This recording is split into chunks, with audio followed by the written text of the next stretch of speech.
Yes, ngusuze wowe ukomeje gutega amatwi ivuga ngingo radio nivuga ngingo TV, byose bikorera kuri wa eshatu akadomo ivuga ngingo TV. Yes, ni wa eshatu akadomo ivuga ngingo akadomo com. Ngendi Isaac Ishimwe uko bisa. Yes, nkuko bisanzwe ngendi Isaac Ishimwe. Yes, ubonye umutwe w'inkuru ugira uti ibyo ukwiye kumenya kuri Pastor Bushiri wahamagaye abamarayika bakaza mu rusengero. Yes, nivuga ngingo ukomeje kumva ikibazo tugiye kwibaza tutse abamarayika bafashwe amashusho mu rusengero. Pastor wabahamagaye akoreshwa n'imyuka ki? Iyi nivuga ngingo TV, mwibutse ko ushobora gukora subscribe aka kanya ndetse ukadukurikira kuri Twitter wandika ivuga ngingo, kuri Instagram wandika ivuga ngingo TV, naho kuri Facebook wandika ivuga ngingo.com. Yes, nk'umuhanuzi Pastor Bushiri amaze kumenyekana cyane. Yes, amaze kumenyekana cyane muri Afurika, ndetse ni umwe mu baherwe. Yes, ni umwe mu baherwe batunze amamiliyari bakiri bato. Yigeze gusenga, abamarayika bagaragara mu rusengero, ndetse abayoboke be bamwizera nk'umuhanuzi wavuye ku Mana ukiza indwara, ariko hari n'abamubona mu ishusho y'abapasiteri banyunyuza imitungo y'abaturage ngo babyibushye amakofi yabo. Yes, muri 2018 yabwiye abanyamakuru ko ari ibisanzwe ko umuntu uteye imbere muri Afurika bifatwa nabi, aho yagize ati murabizi muri Afurika iyo umuntu ateye imbere bifatwa nabi, ariko ugasanga twiteguye gukomera amashyi abanyamahanga bateye imbere. Gutera imbere nk'umusore nkanjye muri Afurika byakagombye kubera urugero rwiza abandi. Umushumba Pastor Bushiri yavutse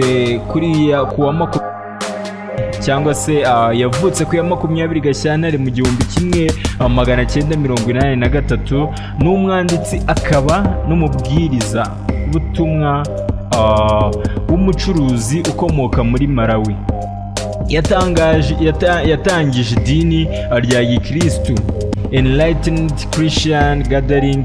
Iri dini rifite icyicaro gikuru mu mujyi wa Pretoria mu gihugu cya Afurika y'Epfo, rikagira amashami mu bihugu bitandukanye ku isi. Pastor Bushiri afite kampani y'ishoramari ikorera Shepherd Bushiri Investment Limited, ikorera Stanton hafi ya Johannesburg, ibijyanye n'ubucuruzi bw'amabuye y'agaciro n'ubwikorezi bwo mu ndege. Bushiri yakuriye ahitwa Mzuzu mu majyaruguru ya Malawi.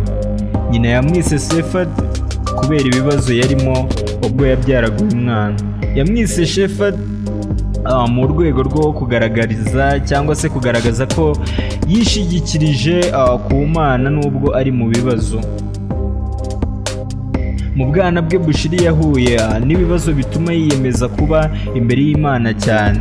Ubu asigaye azenguruka mu bihugu bitandukanye mu isi abwiriza, ahanura ndetse asengera abarwayi bagakira, abandi bakabona umugisha w'amafaranga mu buryo bw'igitangaza. Muri Kanama 2018 yatumiwe nk'umushyitsi w'icyubahiro mu masengesho yo gusenga cyangwa se yo gusengera Afurika y'Epfo ngo ibone ubumwe n'ubwiyunge, yabereye kuri stade ya Emirates mu mujyi wa Johannesburg. Aya masengesho yanitabiriwe na Vice President David Mabuza.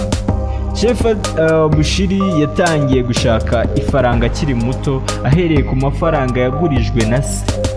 Aya mafaranga yashoye mu buhinzi biramuhira. Uyu munsi ni umwe mu baherwe b'abapasiteri mu isi.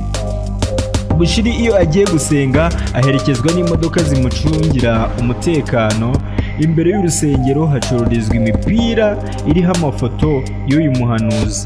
idini rye rifite abayoboke barenga miliyoni 6, abarenga 1000 buri cyumweru baba bitegereje kumva ubuhanuzi bwa Bushiri. Igihe kimwe ubwo yari mu iteraniro yarasenze, abamarayika baza mu rusengero ndetse kamera zibafata amashusho n'amafoto. Yes, ndi Isaac Ishimwe, mbibutse gukora subscribe, mbibutse gukanda like niba wakunze inkuru.